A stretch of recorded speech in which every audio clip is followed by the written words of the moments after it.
Libya has always been my home. It actually has never left me or left my family, even though we were in exile for quite some time. The Libyan Women's Platform for Peace started as a movement back in 2011, even before Gaddafi was killed. So we came together, 35 women from different walks of life, and decided that women have to be and have to have an important say in the new Libya. And we wanted to have an inclusive transition that is based on transitional or restorative justice, that is based on rule of law, respect of human rights, and also where there is gender equality.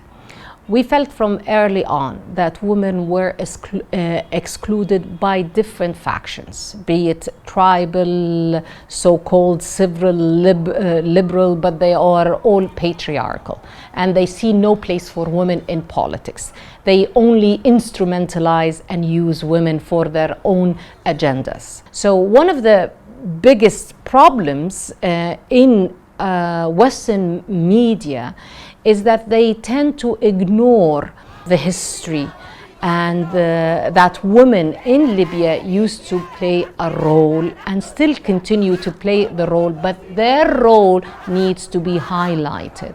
So they have been, and we've worked closely with these women and asked them, who are your role models? They did not say our role model is a Western feminist.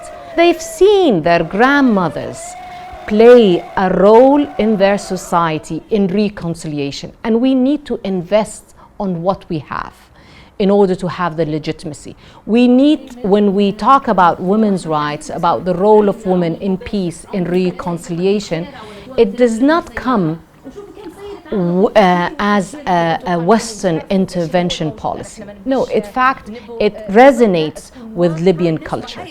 I always call it a gender paradox. We see women were at the forefront of the revolution and these uprisings, yet at the same time there was and still continues a systematic political violence against women. So there have been serious violations of women's rights in Libya during this transition by warlords, by militias, and now by mercenaries. So what we needed to do is to address the issue of militarization of armed groups, how to disarm them, how to integrate them back into the society, and definitely how to address issues of violent extremism. I think Libya needs two things.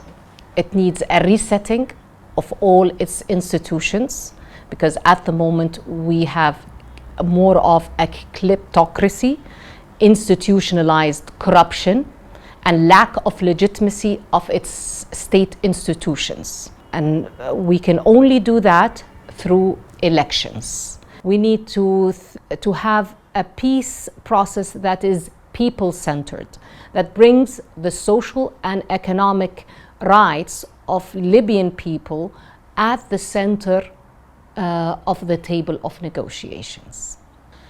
It's in order to have a meaningful and sustainable peace process in Libya, the process needs to be inclusive, not inclusive only of Libyan stakeholders, but also of regional and international stakeholders.